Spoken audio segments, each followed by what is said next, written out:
Alors, dernier petit rituel que je vous propose pour la partie professionnelle de votre journée dans cette série de routines. C'est à un certain moment. Alors, est-ce que déjà vous faites des to-do list de ce que vous avez à faire dans la journée? Ok. Tout le monde fait des... Qui fait pas de liste? Ok. Ah, quand même pas mal. Pas mal.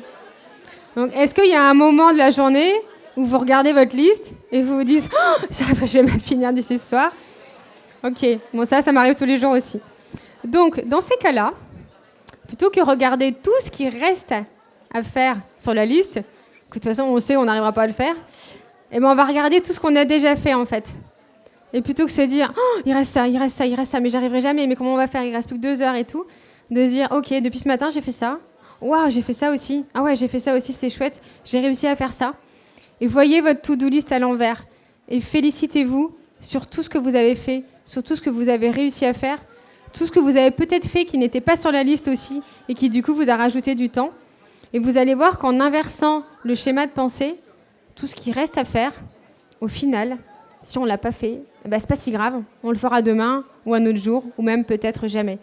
Donc pensez à visualiser votre to-do list à l'envers et félicitez-vous d'avoir déjà réussi à faire tout ça.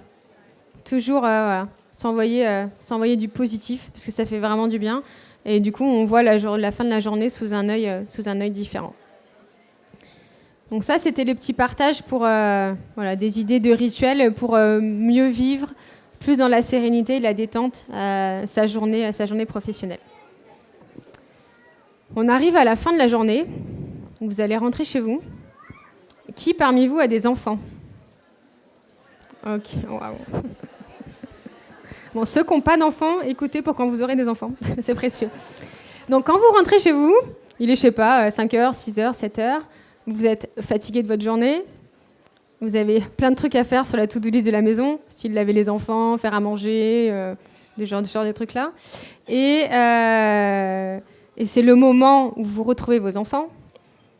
Et c'est le moment où vos enfants vont être hyper collés à vous sursolliciter et à éclater en pleurs pour le petit bout de gâteau cassé ou la petite voiture que vous n'avez pas donné de la bonne couleur. Vous voyez le moment dont je veux parler ou pas? Super, ouais, vous visualisez bien. Alors déjà, la bonne nouvelle, c'est que c'est chouette que vous viviez ce moment-là, parce que vous avez l'immense privilège d'être la figure d'attachement de votre enfant. Alors ça, c'est des grands concepts qui sont développés par Isabelle Filiosa, Catherine de Monteil-Crémer et toutes ces grandes dames que j'adore. Donc être la figure d'attachement, c'est super. Ça veut dire qu'en fait, nos enfants, pendant la journée, ils ont contenu plein d'émotions, notamment en classe, même s'ils ont des instituteurs comme vous, et bien ils doivent quand même rester assis, être sages, écouter des consignes, et ils réfrènent plein d'émotions. Et quand ils vous retrouvent, ils sont tellement en sécurité avec vous qu'il y a toutes les émotions qui rejaillissent en fait. Mais souvent, elle va ressortir pour un truc qui n'a rien à voir. Exemple de scène, vos enfants étaient chez les grands-parents, ils vous retrouvent, donc il y a aussi un petit débordement émotionnel en général à ce moment-là. Et là, vous avez la petite remarque du grand-père ou de la grand-mère qui fait bien plaisir en disant « Je comprends pas, ils ont été adorables et dès que t'es là, ils deviennent hyper chiants. » Vous l'avez vécu ça aussi? Eh ben, c'est parce que vous êtes la fameuse figure d'attachement. Donc je le dis en rigolant, mais moi, une fois que j'ai compris ça, ça a changé ma vie de me dire « Ok, là, elle explose parce que j'ai pas pris le bon feutre. C'est pas contre moi, c'est pas contre le feutre, c'est juste qu'elle a eu trop d'émotions et ça ressort là maintenant. » Donc une fois qu'on le sait, on va pouvoir le vivre vachement mieux et pouvoir prolonger la journée dans des conditions vachement plus douces. Donc un truc qui est très chouette, c'est de tout de suite créer un temps de connexion avec ses enfants, dans lequel tout le monde va aller décharger les tensions et ça va pouvoir faire que la fin de la journée, elle se passe mieux.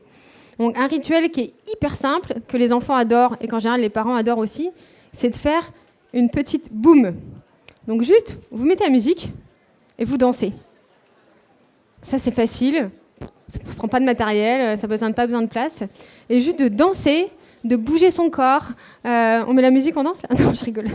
Ça fait du bien, ça relâche toutes les tensions, ça relâche toutes les émotions. Les enfants, ils rigolent et la connexion, elle se refait. Parce qu'après, quand vous dansez avec les enfants, vous pouvez leur attraper les mains, vous pouvez les prendre dans vos bras. Et il y a aussi le contact qui se fait par le toucher et qui va aussi apporter beaucoup de bien-être aux enfants.